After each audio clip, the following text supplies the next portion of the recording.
300,000 people lived in the diverse environments of California. They spoke 80 languages, worked, worshipped, and raised children on lands occupied by their ancestors since before the dawn of European civilization. Many California nations had evolved into highly structured societies. Among them, one of the largest was the Chumash, living on the coastal islands and along the coast in the area of present-day Santa Barbara.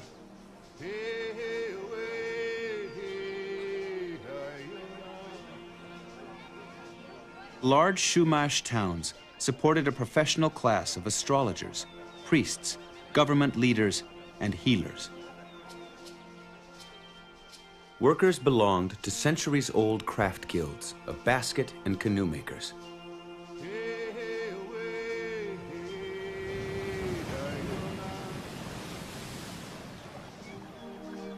Workers also manufactured the flat shell beads that were the currency of the region. Production and control of the money supply placed the Chumash nation at the center of the Southern California economy. In the late 18th century, this complex world of the ancient Chumash and their coastal neighbors would be changed forever. In 1772, Spanish missionaries, led by Father Junipero Serra, arrived in Chumash territory. Believe me, when I saw their general behavior, their pleasing ways and engaging manners, my heart was broken to think that they were still deprived of the light of the Holy Gospel. Father Junipero Serra, Spanish missionary. Ignoring the beauty and complexity of Chumash society, the Spanish set out to convert them to Christianity by whatever means necessary. I and two of my relatives went down to the beach to catch clams. We saw two men on horseback coming rapidly towards us. My relatives were afraid, and they fled with all speed. It was too late. They overtook me and lassoed and dragged me for a long distance, their horses running.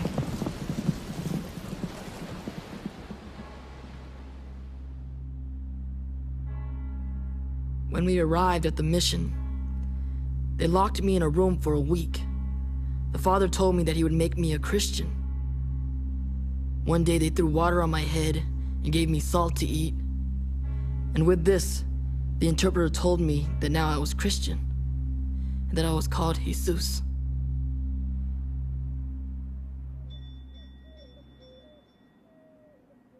The building up of the mission into a coercive labor force didn't happen overnight. It was a gradual thing, but eventually they began forcing Indians to remove from their free way of life in their home villages and to be reduced to one central mission site to be controlled. Once a family was taken in to the missions, the missionaries separated children from their parents.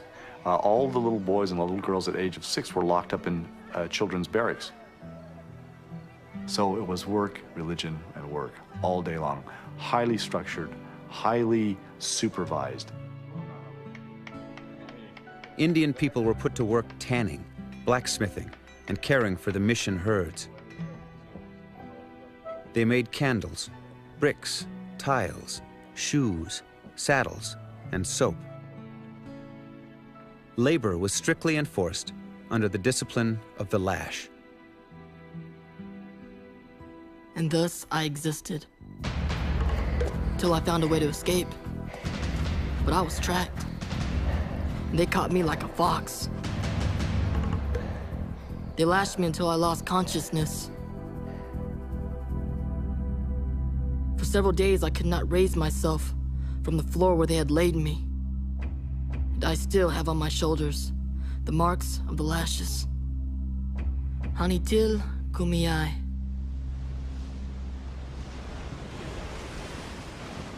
For over 50 years, the mission system, backed by Spanish arms, exerted control over the California coast crushing every revolt. Inside the missions, disease and harsh living conditions contributed to a genocidal death rate. The average life of a mission Indian was about less than 12 years. For children, it was less than 6 years. And so there was a constant need to feed this beast with laborers. And one of the sad legacies of the missions of California is that when people go to them today, they don't even think about Indians. They say the Padres built the missions. That's nonsense. The California Indians built the missions. At the Santa Barbara mission alone, over 4,000 Chumash names filled the burial registry. Their bodies discarded in large pits near the church. In 1821, control of California transferred to Mexico after it gained its independence from Spain. The Mexican government secularized the missions. Indian people were free to leave. But 50 years had completely transformed their world.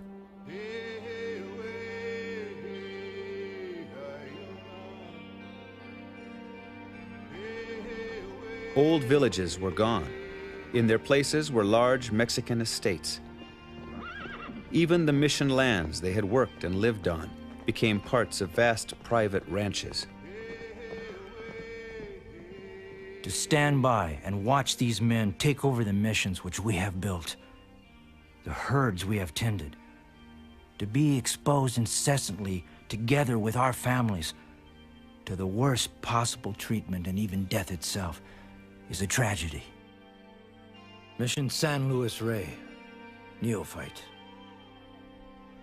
Homeless and left with few choices for survival, mission Indians were forced to exchange one master for another, becoming peasant workers on the rancherias. Many of the rich men of the country had from 20 to 60 Indian servants whom they dressed and fed. Our friendly Indians tilled our soil, pastured our cattle, cut our lumber, built our houses, made tiles for our homes, ground our grain, slaughtered our cattle, dressed their hides for market. While the Indian women made excellent servants, took good care of our children, made every one of our meals. Salvador Vallejo, Mexican landowner.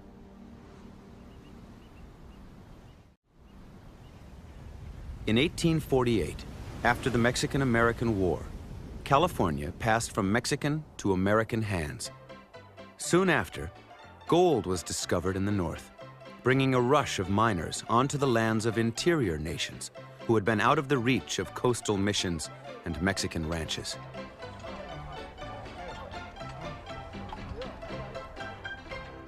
The majority of tribes are kept in constant fear on account of the indiscriminate and inhuman massacre of their people. They have become alarmed by the increased flood of immigration, much spread over their country. It is just incomprehensible to them.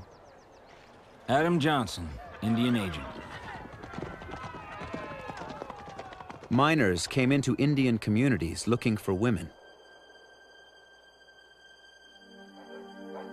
Vigilante parties opened fire on men, women, and children, wiping out entire villages. It was open season on Indian people, derisively referred to as diggers. The Humboldt Times, Eureka, April 11. Headline, Good Haul of Diggers. 1 white man killed, 38 bucks killed, 40 squaws and children taken. January 17th, headline, Good Haul of Diggers. Band exterminated. In the 1850s, while the American nation was on the verge of civil war over the issue of slavery, demand for agricultural labor in California was so high that the state legislature passed an act legalizing Indian slavery. A company of United States troops, attended by a considerable volunteer force, has been pursuing the poor creatures from one retreat to another. The kidnappers follow at the heels of the soldiers to seize the children when their parents are murdered and sell them to the best advantage. W.P. Dole, Indian agent. Only 30,000 native Californians survived the gold rush. 10% of what had been the most densely populated Indian area north of Mexico.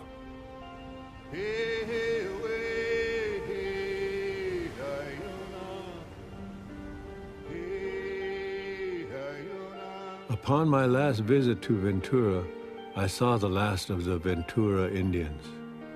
They were living in a tiny hut east of the mouth of the river.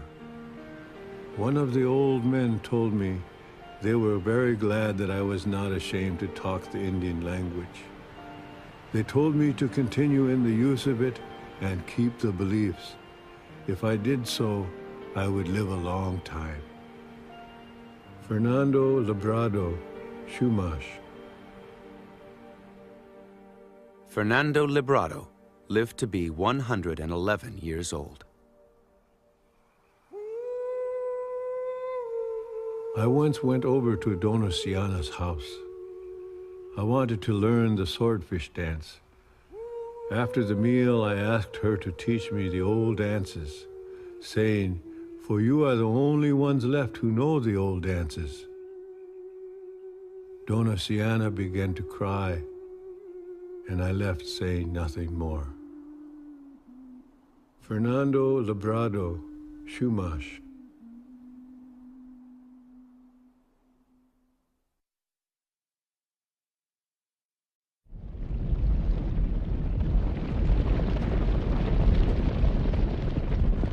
For thousands of years, the buffalo thundered across the Great Plains, a vast sea of grassland rising from the Mississippi River to the Rocky Mountains. Living off the herds were a scattering of nomadic Indian nations. My grandmother told me that when she was young, the people themselves had to walk. In those times, they did not travel far nor often. In 1680, the Spanish were driven out of the Southwest by the Pueblo nations. As they fled, they left behind their horse herds, an animal that would change the way of life for Indian nations across the continent. When they got horses, they could move more easily from place to place. Then they could kill more of the buffalo and other animals. And so they got more meat for food and gathered more skins for lodges and clothing. Iron Teeth, Cheyenne. A new culture developed based on the relationship between man and horse. My horse fights with me, and he fasts with me. Because if he is to carry me into battle, he must know my heart, and I must know his. Or we shall never become brothers. I've been told that the white man, who's almost a god, and yet a great fool, does not believe that the horse has a spirit. This cannot be true. I have many times seen my horse's soul in his eyes. Plenty Coups, Crow. With the coming of the horse, the nations of the plains would become legendary. The Crow, Cheyenne, Sioux, Blackfeet, Arapaho, Pawnee, Kiowa, Comanche, and for generations, their way of life flourished. Then in 1858, gold was discovered at Pikes Peak, Colorado. 4 years later, the Homestead Act opened the region to white settlement. Almost instantly, the invasion became a flood. In 1 year alone, 100,000 immigrants swarmed across the plains over 2 main roads, spreading a wide swath of destruction. To protect travel on the immigrant roads, the United States erected a network of forts across the plains and churned out cadets at West Point specially trained for Indian warfare. It was the Army's mission to force mobile nations who hunted over large territories onto confined areas, reservations. Indian people were faced with only 2 options: to give up their homelands and way of life, or fight the American army. Although some chose armed resistance, many Indian leaders responsible for the protection of large villages of women, children, and elderly saw little hope in fighting. Among these were two Cheyenne leaders, Black Kettle and White Antelope. They were willing to give up lands to maintain peace and bring their people safely through the dangerous era.